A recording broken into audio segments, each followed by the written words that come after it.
İňen ilki eýamdan täşe günler içinde özbaşlyk taýpalygyny saklap gelýän 5 türkmen taýpasynyň biri Çowdurlardyr. Çimkent gazaklarynyň düzüminde Şowdur diýen urugyň şu etrapda şeýle atdaky demir ýol menziliniň bolmagy Çowdurlaryň 10-njy asra çenli Türkistan töwereginde ýaşandygyny görkezýär. Soňra olaryň uly topary Maňyşlaga gelýär. Bodaji diýen Çowdur taýpasy bu ýerdäki Bodaji ýarmy adasynda ornaşýar. 16-17-nji asyrlarda Çowdurlaryň bir bölegi Awdallar we Söýün ajlary bilen birlikde Astrahan hemde Stavropol etraplaryna göçýärler.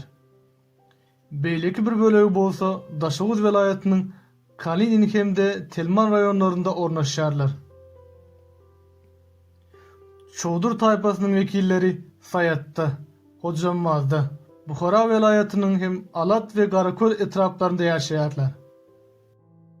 Çowdurlar esasan da Gara Çowdur, Burunjuk, Bozaji, Awdal we Igdir diýen 5 uly bölümden ibaratdyr. Öz gezeginde bolsa bu bölümler ençem uruglary. Uruglar hem onlarca onuq tirelere bölünýärler. Uzak tarih döwrü içinde Çowdurlaryň öz içine alan türlü taýpalary, Awdallary, Igdirleri siňdirişi we köpelip känelişi ýaly onuň Çowdur diýen etnik ady hem türlü fonetik özgörüşleri sedebar bolupdyr. Mysal üçin 10-njy asyr alymy Mahmud Kaşgarynyň işinde bu taýpanyň ady Juvaldar görnüşinde duş gelýär. Alym onu 24 Türkmen oğul taýpasynyň arasynda 20-nji orunda goýýar. Reşidetdiniň işinde bolsa Jawuldur, ýazyjy oğuýnyňky da Çawundur. Abulgazda bolsa Çawuldur görnüşlerinde getirilen bu etnonim 15-nji orunda bolup, sanalan anlar onu Oğuz hanyň 4-nji oğlunyň 3-nji döwresiniň ady bilen baglanyşdyrýarlar. Diňe Salar Baba Çawuldury Dağ hanyň 2-nji oğlu hasaplap onu 18-nji oruna geçirýär. Çowdur etnonimine berilýän bir näçe düşündürüşler bar. Reşidetdin onu şerefli, şöhratli, üýnü ýaýgyn, ýagny sesi gaty diýip berýär. Salar Baba daim mudama iş urşdaba bolgay. Abulgady bolsa şan şerefli we namusly diýen düşündürüşleri berýär. Häzirki döwrüň alymlary hem Çowdur diýen etnonimi orta asyr alymlary kamegdeş tezde düşündirýärler.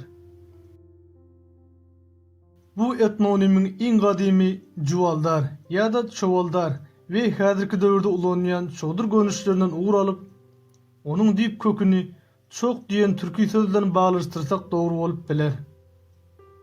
Türkmenistandaky Çokbetde, Asly Çokbetde, çok ağaç, çok cünübit ýaly yer tut atlarında çok sözü gür, toppak, bir yerde çoğdam ösýän manylary berýär.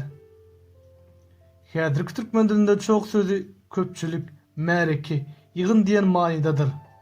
Hatta çopan adam çoka bolmaz diýen nakyl hem bar. Çok sözüniň gadim manysy çuğdumlanmak, çuğutmak, çokul, çokay, çokka, çoğmak ýaly sözlerde saklanýar. Diýmek, Juvaldar we Çowdur diýen etnonimiň çu we çow sözleri aslında çow, çok, çuw sözünden bolup, ol ýygyn, märeki, topar, il diýen manyny aňlatýar. Ol sözüň izine goşulan ıl ýa-da ın köplük sanyň goşulmasydyr. Çowdur, Igdir, Çandyr ýaly etnonimler üçin umum bolan dur ýa-da dır goşulmalarynyň asyl köküne äwelli bolsa da, ýöne etnonimiýada onuň hem köplük anlatmak mümkindir. Häzirki wagtda Çowdurlaryň esas toparlary Daşoğuz welaýatynda hem de Russiýanyň Astrahan we Stavropol etraplarynda ýaşaýarlar.